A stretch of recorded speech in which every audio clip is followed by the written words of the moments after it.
प्रिय भक्तगण, भामिनी, बच्चे बच्चियाँ, बाल गोपाल एवं सत्संग सुनने के लिए आए हुए सत्संगी प्रेमियों, सुने, समझें तथा विचार करें।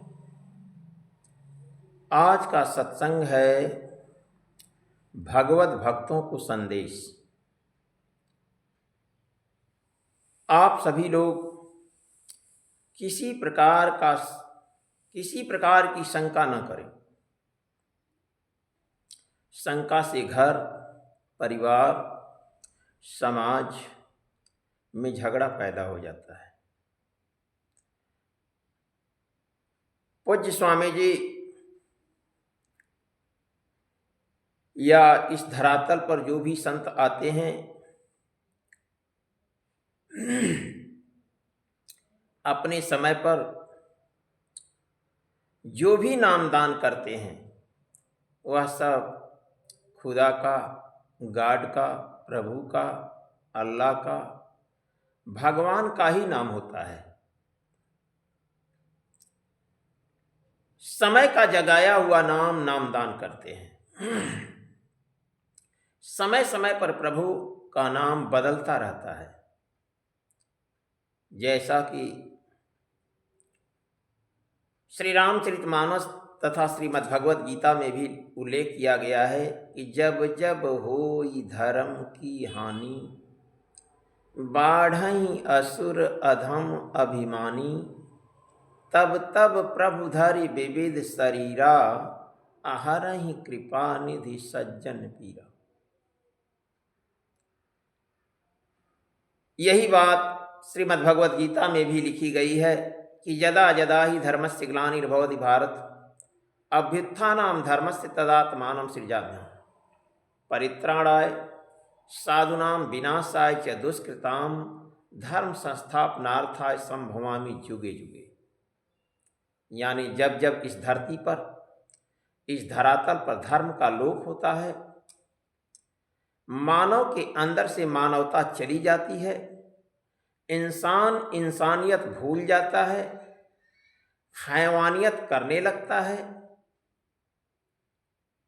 यानी हैवानियत के रास्ते पर चलने लगता है, लोगों का खान पान अशुद्ध हो जाता है, नजरों में माँ बहन, बेटियां बहुएं दिखाई नहीं देती हैं, इन सब की पहचान खत्म हो जाती है। ऐसे समय में कोई न कोई शक्ति इस धरातल पर धर्म की स्थापना करने के लिए अवतार लेती है, अवतरित होती है। लेकिन हम सभी लोग अज्ञानी हैं, समय की शक्तियों को पहचान नहीं पाते हैं।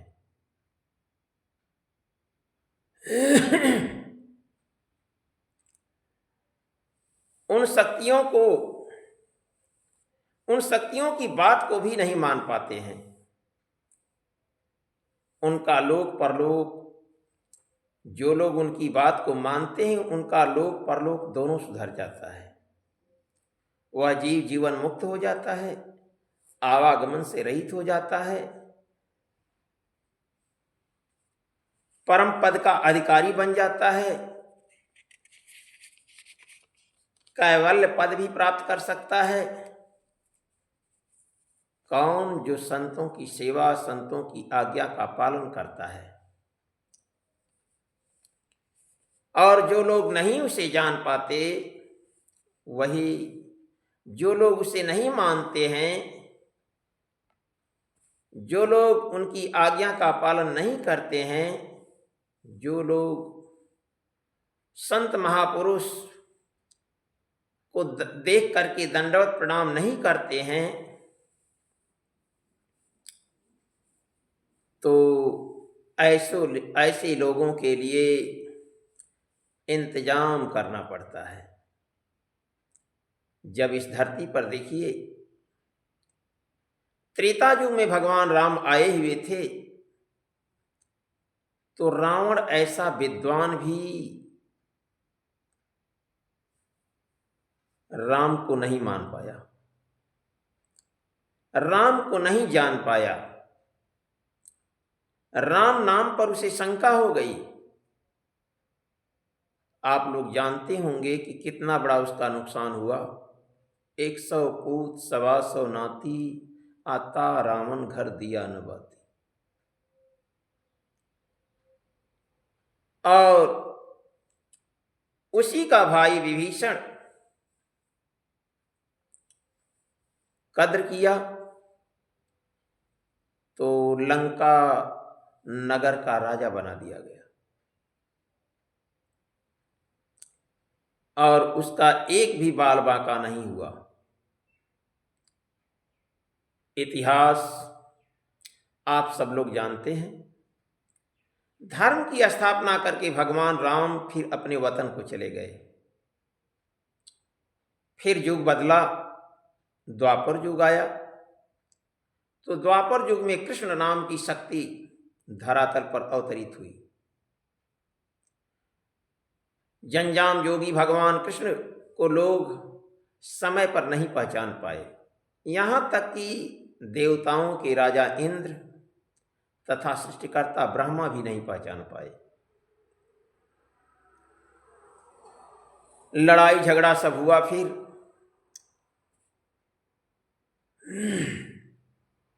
यानी भगवान कृष्ण के साथ भी लड़ाई झगड़ा करने के लिए दुर्योधन जैसा दुराचारी मनुष्य तैयार हो गया। उन्हें बांधने के लिए घोषणा कर दी। किंतु बड़ा नुकसान लोगों का हुआ। आप लोग जानते भी होंगे कि महाभारत हुआ, कितनी जानी गई। इतिहास आप लोगों को मालूम होगा। फिर भगवान कृष्ण भी धर्म की स्थापना करके अधर्मियों का नाश करके साधु संत सद्गुरु को धरती सौंप करके फिर अपने वतन को चले गए। देखिए, कलयुग में कबीर साहब अवतरित हुए तो उस समय कबीर साहब की वाणी को कौन मानता था। सभी लोग उन्हें निरादर की दृष्टि से देखते थे। उन्होंने साहब नाम प्रभु का जगाया, जगाकर लोगों को लोक परलोक का लाभ देना चाहते थे। लेकिन समय पर कोई कोई जीव उनकी बातों को माना। बहुत से लोगों ने उनका विरोध किया। लेकिन कबीरदास जी के जाने के बाद आज उनकी लिखी पुस्तकें लोग पढ़ रहे हैं। बहुत से महात्मा उनकी लिखी पुस्तकों को पढ़ करके समाज को जगा रहे हैं। साहब बंदगी सभी लोग आज कर रहे हैं। उनकी किताबें प्राथमिक विद्यालयों से लेकर के डिग्री तक के कॉलेजों में पढ़ाई जा रही हैं। उनकी वाणियों पर शोध किए जा रहे हैं। लेकिन जब थे तब माना कौन। इसलिए नाम महात्मा जगा करके देते हैं। जिस नाम को देते हैं, यदि उस नाम को जान जाए इंसान तो उसका काम बन जाए। जब नानक जी नहीं आए थे तो उसके पहले कौन वाहे गुरु नाम को जानता था। आज तो वाहे गुरु लोग कह रहे हैं। स्वामी शिव दयाल जी जब नहीं आए थे तो राधा स्वामी नाम कौन जान रहा था। इसलिए प्रेमी बंधुओं, भक्त भामिनियों, बाल गोपालों एवं सत्संग सुनने के लिए आए हुए सत्संगी प्रेमियों से मेरी गुजारिश है,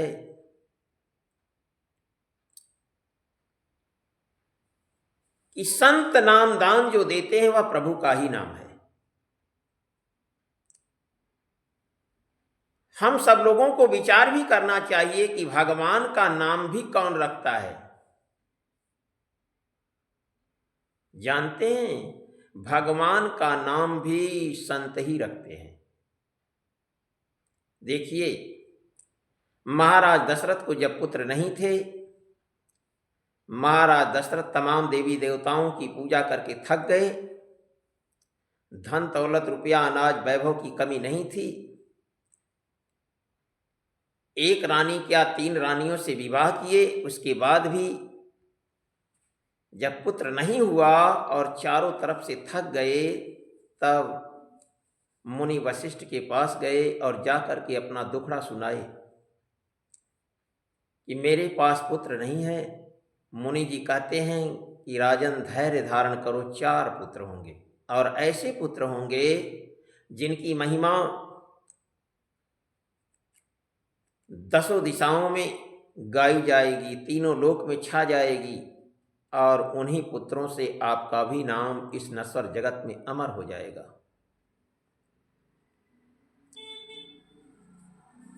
तो वशिष्ठ जी नामकरण करते हैं और वशिष्ठ जी राम को बुलाते हैं। तो अब विचार कीजिएगा कि राम बड़ा है कि वशिष्ठ। भगवान राम मुनि वशिष्ठ के चरण को धो करके चरणामृत पान कर रहे हैं। भगवान राम जनकपुर में विश्वामित्र का चरण दबा रहे हैं। अब विचार कीजिएगा कि जिनके चरण में कमल का चिन्ह है सो साधु का चरण दबाते हैं। ऐसा क्यों? इसलिए कि साधु का दर्जा, सतगुरु का दर्जा, संत का दर्जा राम से भारी है। गुरु का दर्जा निमित्त अवतार से ऊंचा है। लेकिन हम सब लोग संत महात्माओं फकीरों के पास जाना नहीं चाहते हैं। कब जाते हैं? हारे पर हरिनाम। जब सब जगह से थक जाते हैं तब संत महात्माओं के पास जाते हैं। फिर भी अंदर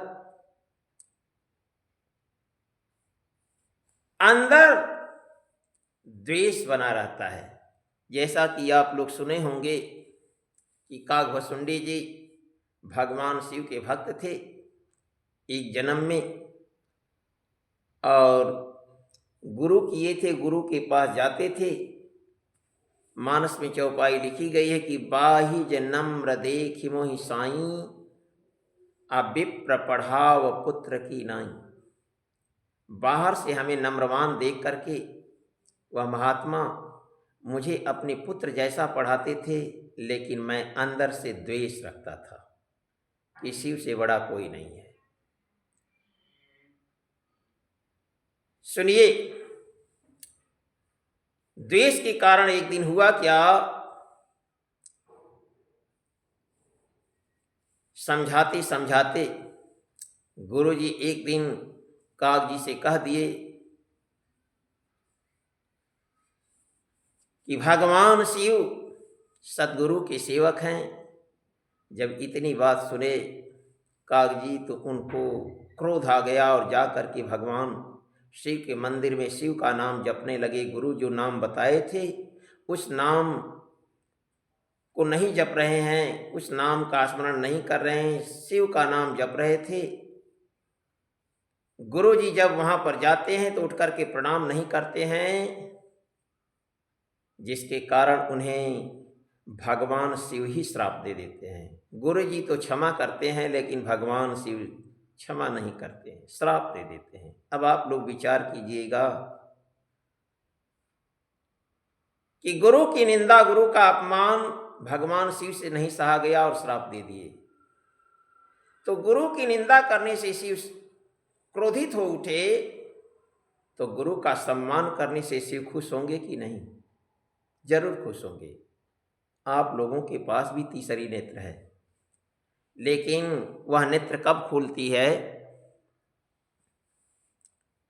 जब सदगुरु महाराज के कमलोत रूपी श्री चरणों में जो अंगुलियां हैं और उन अंगुलियों में जो नाखून है, जिस नाखून को बिना दर्द का काट करके फेंक दिया जाता है, वह नाखून जिस भक्त की लीलार में दिखाए जाए तो तीसरा नेत्र उभर जाए। हर इंसान के पास तीसरी नेत्र है, लेकिन सदगुरु की शरण ग्रहण करने से, सदगुरु के चरण की सेवा करने से ही वह तीसरी नेत्र खुलती है। और जिसकी तीसरी नेत्र खुल जाती है, पहचान हो जाती है, इसके लिए समय के सच्चे शब्दभेदी महात्मा की जरूरत पड़ती है। अगर वो मिल जाए, हम सब लोग उनकी बातों को माने, उनके बताए हुए रास्ते पर चले, तो लोक परलोक दोनों हम लोगों का सुधर जाए। लेकिन बंधुओं,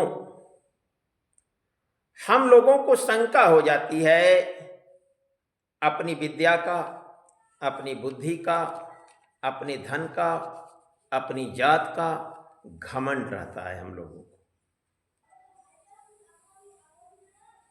जात बिरादरी का अहंकार रहता है, घमंड, गुरूर, गुमान के कारण हम लोग उनके बताए हुए रास्ते पर नहीं चल पाते हैं।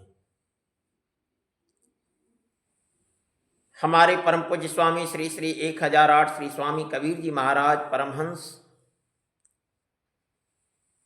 कभी कभी मौज में आते थे तो कहते थे कि जाति मद, धन मद, बल मद, विद्या मद, इन चारों को करे रद्द, तब हद का बंधन तोड़ के पावेगा बेहद। हद चले तो मानवा, बेहद चले तो साध, अहद बेहद दो चले ताकि मता अगाध। फिर हम सब लोग अपना ही नुकसान कर लेते हैं, या मानव जीवन व्यर्थ चला जाता है।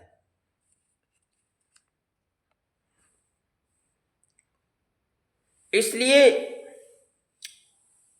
आप लोग प्रभु के नाम पर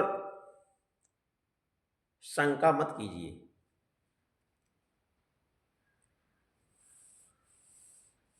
पूज्य स्वामी जी कहा करते थे कि मैंने नाम का जहाज इस धरती पर लगा दिया है, जो लोग इस जहाज पर चढ़ जाएंगे, जन्म मरण की पीड़ा से छुटकारा हो जाएगा। मौत को जीत जाएंगे। मुसीबत के समय वह नाम मदद करेगा आपका। यदि नहीं विश्वास होगा तो परीक्षा करके आप लोग देख लीजिएगा। भगवान के नाम अनेक हैं, लेकिन वर्तमान संत सदगुरु द्वारा दिया गया नाम ही आप लोगों के लिए कल्याणकारी होगा। जब इस धरती पर संत महात्मा, फकीर, मुर्शिद आते हैं, हम सब जीवों को समझाने का प्रयास करते हैं कि हे इंसान, यह शरीर जो आपको मिला है यह किराए का मकान है। श्वासों की पूंजी गिन करके मिली हुई है। जब आप महात्माओं के सत्संग में जाएंगे तब इसका पता चलेगा। बिना सत्संग के कोई परमार्थ का रास्ता जान नहीं सकता। जो पाया है वही बताएगा। जो दूध में से घी निकाला है वही उस कला को बताएगा कि दूध में घी है। जो पृथ्वी से पानी निकाला है वही बताएगा कि इस जगह, इस मिट्टी में पानी है। ठीक इसी प्रकार से जो नाम साधना करके भगवत भक्ति प्राप्त किया है वही उस रास्ते को बताएगा कि नाम की साधना करो, हर काम हो जाएगा। जब आप महात्माओं की सत्संग में जाएंगे तो महात्मा आपको सब कुछ समझा देंगे कि आत्मा की बैठक कहाँ होती है, जन्म से पहले आप कहाँ थे, शरीर छूटने के बाद आप कहाँ जाएंगे, आत्मा का सच्चा साथी है कौन है, जीते जी आत्मा को जगाकर परमात्मा के पास कैसे जाया जाता है, आत्मा को सुखी रखने के लिए आत्मा का धन कैसे कमाया जाता है,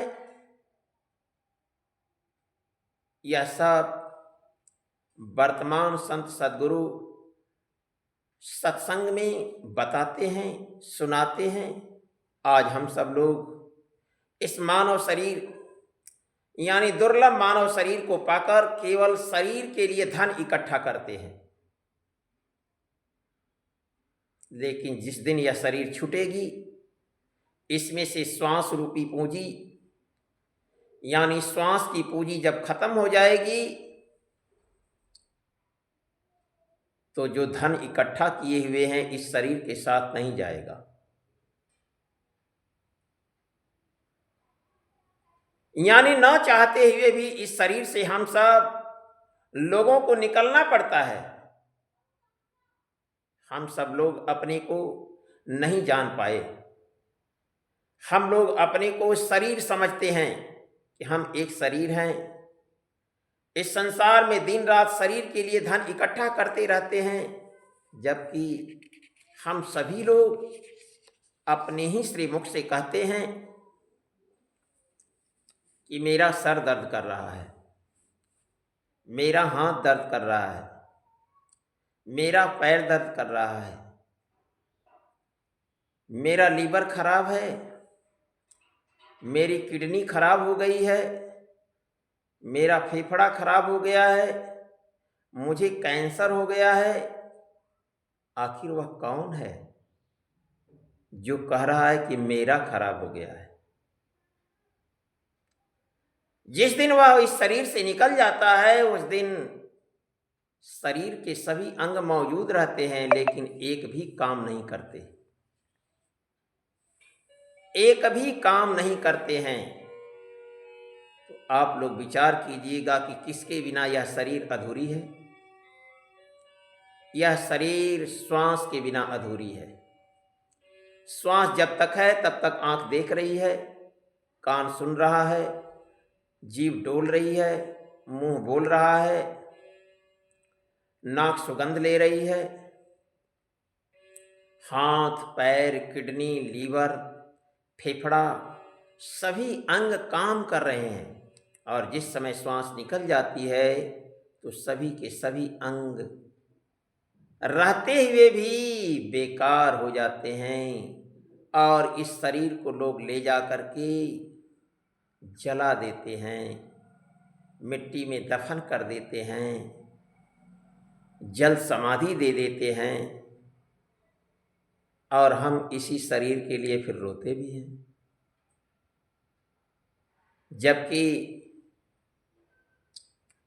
सत्य कोई और था, जिसके विषय में भगवान कृष्ण अर्जुन से कहते हैं कि हे अर्जुन, जो श्वास की कद्र करेगा उसका जन्म मरण से छुटकारा हो जाएगा।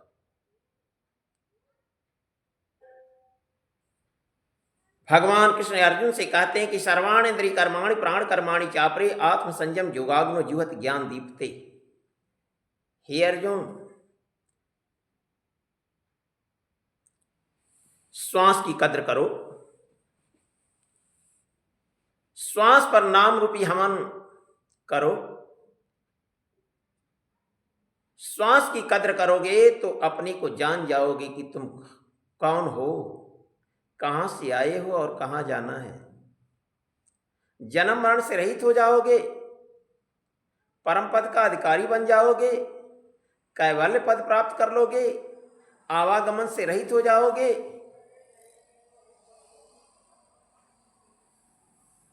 वर्तमान समय में स्वामी नामधनी जी महाराज रोज आप लोगों को सत्संग सुना रहे हैं और कह रहे हैं कि हे इंसान, आप दिन रात शरीर के लिए धन इकट्ठा कर रहे हो, धन इकट्ठा करने में समय बर्बाद कर रहे हो और शरीर छूटने के बाद यह धन शरीर के साथ छूट जाएगा, शरीर के साथ नहीं जाएगा।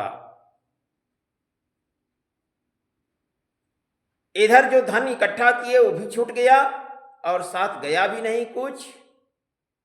लेकिन विचार कीजिए कि जिसके बिना शरीर बेकार हो जाती है उसके साथ क्या जाएगा, यानी आत्मा के साथ क्या जाएगा। शरीर रहते आत्मा का धन जमा कर लो, जो समय पर काम आएगा, आपकी मदद करेगा, बुरे समय में आपका भला करेगा। सुख पाना चाहते हो तो संत महात्माओं की वाणी को सुनो। अगर हम सब लोग संत महात्मा फकीरों के सत्संग में आते जाते रहेंगे तो इन सभी प्रश्नों का उत्तर मिल जाएगा। निरंतर सत्संग में प्रेरित करते रहते हैं महात्मा लोग, यानी जीव को सतगुरु धोता रहता है। सतगुरु धोबी है और जीव वस्त्र। अगर हम सब लोगों को सच्चा सुख चाहते हैं, सच्चे सुख की चाह है, सच्चा सुख पाना चाहते हैं हम सभी लोग, तो अपने सच्चे घर जाने के लिए सद्गुरु द्वारा प्रदत्त नाम का स्मरण करें, सद्गुरु का ध्यान करें, सद्गुरु की सेवा करें, सद्गुरु की आज्ञा का पालन करें, सद्गुरु के भक्तों से प्रेम करें, आपस में गुरु भक्ति की बातें करें, संसार की बातों को दरबार में न करें। दरबार में जब आए हुए हैं तो अपना समय यानी अपने बहुमूल्य समय को सत्संग के रास्ते से जोड़ें।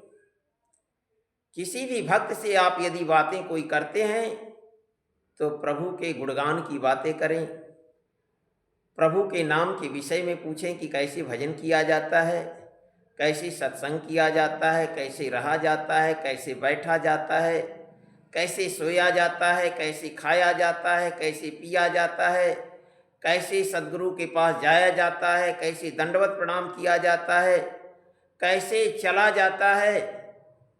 यानी दरबार में गुरु भक्ति की ही बात करो, संसारी बातों से बचें। आप रोज तो संसार की बातें चल ही रही हैं, कम से कम जिस दिन आप आए हुए हैं उस दिन तो सत्संग को ध्यान पूर्वक सुने। कुछ बच्चे ऐसे भी होते हैं कि अपना किनारे दबक करके बैठे रहते हैं कि वहाँ जाएंगे तो हो सकता है कि गुरुजी कुछ कह दें, नींद लग जाए। तो सत्संग स्थल पर आकर के कुछ लोग बैठना भी नहीं चाहते हैं, दूर ही रहते हैं। आप ही बताइए कि जब आप एकाग्र मन से सत्संग को नहीं सुनेंगे तो आपके अंदर वह वाणी कैसे प्रवेश करेगी। खुशी मन से सहज आसन में बैठ करके सद्गुरु के पास सत्संग को ध्यान पूर्वक सुनना चाहिए और निरखना चाहिए सद्गुरु को। नाम धनी निरखो आंखरु माथा, असत का नूर रहे जिन साथा।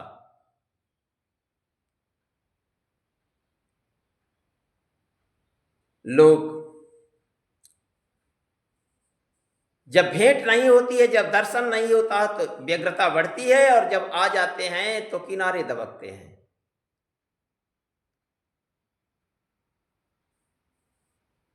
ऐसा न कीजिए आप लोग, नहीं तो भक्ति मार्ग में आप लोग आगे नहीं बढ़ पाएंगे। सत्संग स्थल पर सद्गुरु के दरबार में आए हुए हैं तो सत्संग ध्यान पूर्वक बैठ करके सुने। किसी काम के लिए जब आप उत्सुक होकर के करेंगे तब उसमें आपकी बढ़ोतरी होगी। और लगन और लगन एक ही राशि है, लेकिन लगन से किया गया कार्य और बिना लगन का किया गया कार्य में दोनों में फर्क है। बिना लगन का किया गया कार्य पांव की बेड़ी बन जाया करता है और लगन से किया गया कार्य मगन कर देता है। अगर वर्तमान संत सद्गुरु की बात हम लोग मान लेंगे तो वक्त की मार से बच जाएंगे। यह जीवन सार्थक हो जाएगा अगर मोह, ममता, अज्ञानता, भूल भरम ये शरीर चला गया तो दुख ही दुख उठाना पड़ेगा। यानी यदि शरीर मोह, ममता, अज्ञानता, भूल भरम में छूट गई तो ये निश्चित है कि दुख ही दुख होगा। उस दुख से छुटकारा नहीं हो सकता। प्रभु प्राप्ति का रास्ता केवल मानव शरीर में है और अन्य कहीं नहीं है। जो भी पाया है अपने अंदर पाया है। देवताओं का स्थान भी आपके मानव शरीर के अंदर ही है। यदि आप सतगुरु की पूजा करते हैं तो सबकी पूजा हो जाती है। जैसा कि मानस के अंदर विवेचन भी किया गया है कि इंद्रिय द्वार झरोखा नाना, अतः तह सुर बैठे करिथाना। लोग भगवान शिव की आरती करते समय भी गाते हैं कि कर्पूर गौरम करुणावतारम संसार सारम भुजगेंद्र हारम सदा वसंतम हृदयार विंदे भवम भवानी सहितम नमः। गा रहे हैं लोग कि भगवान शिव का निवास कहाँ है? भवानी के समेत हृदय में है। सदा वसंतम हृदयार विंदे।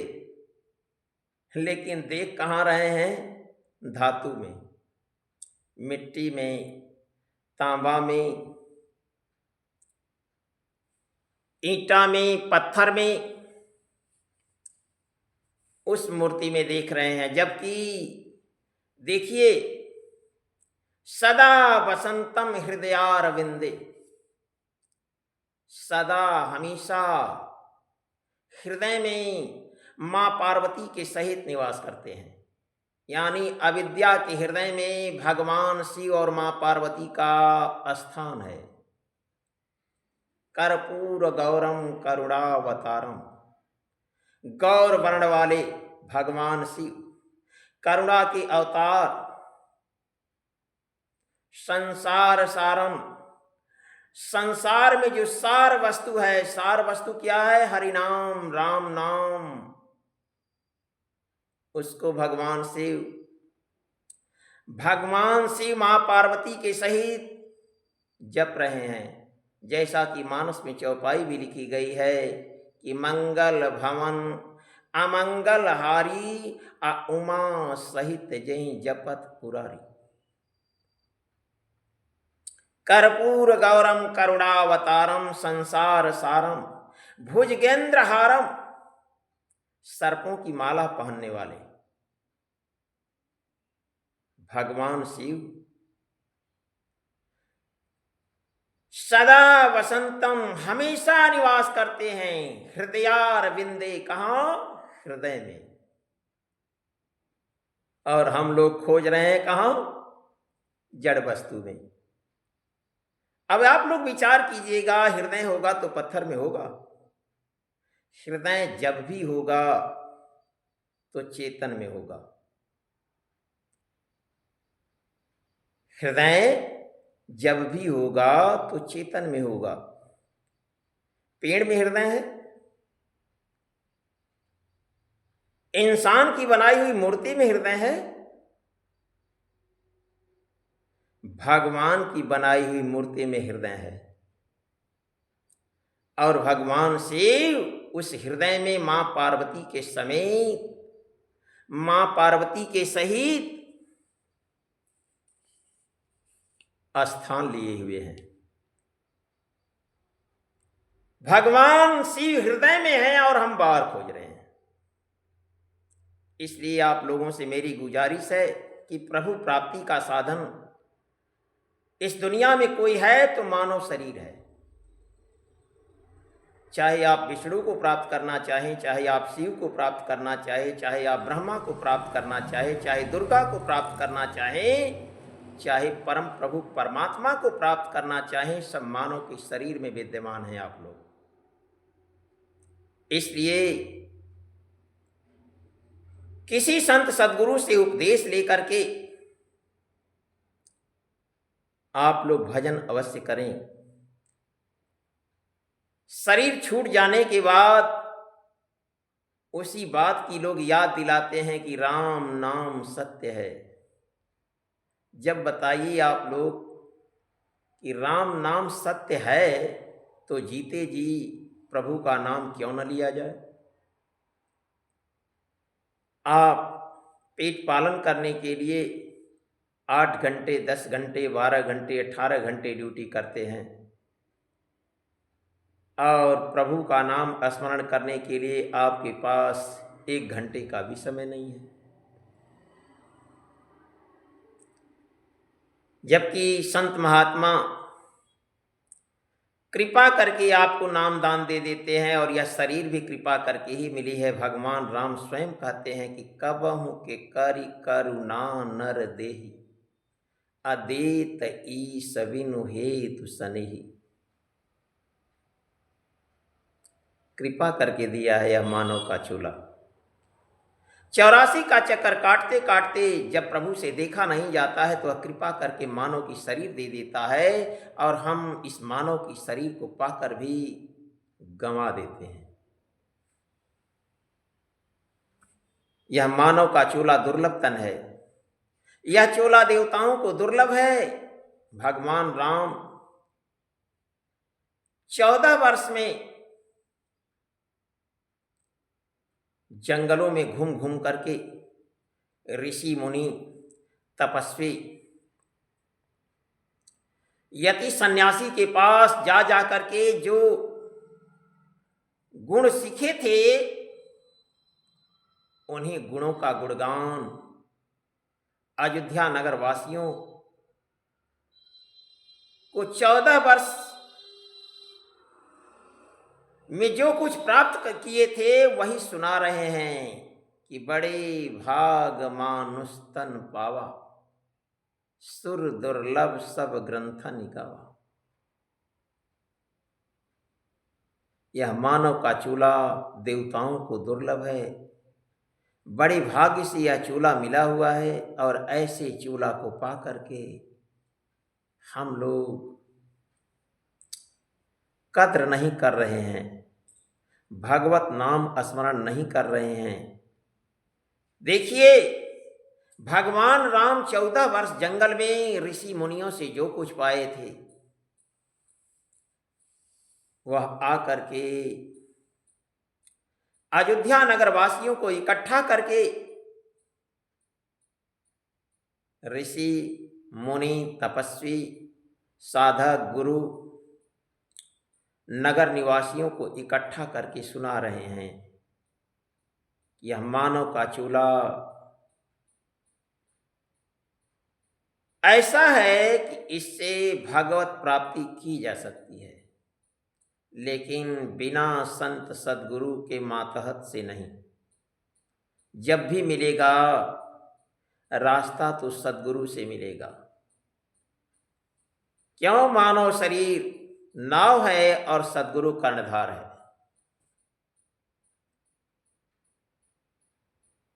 उनका मिलना दुर्लभ है, लेकिन मिल जाए तो इंसान आवागमन से रहित हो जाए, भवसागर तर जाए।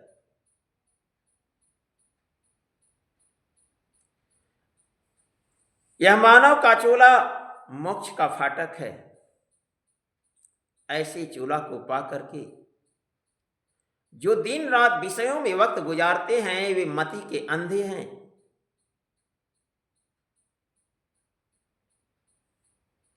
वे लोग दूसरे का नहीं अपनी आत्मा का हनन कर रहे हैं,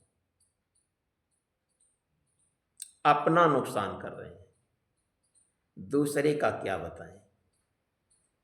जो अपना काम मानव चोला पाकर के नहीं साध सका तो दूसरे का भला क्या करेगा। पहले आप अपना भला करें, आप उस योग्य बने, तब दूसरे का कल्याण कर सकेंगे। अंततो गत्वा हम विषय विस्तार न चाहते हुए पुष्पदंत की इस उक्ति को कह करके संतोष करते हैं कि सतगुरु विरहीन बात कलेजे रोवे और चिल्लाए। हाय हाय हिय में निशिवासर हरदम पीर पिराए।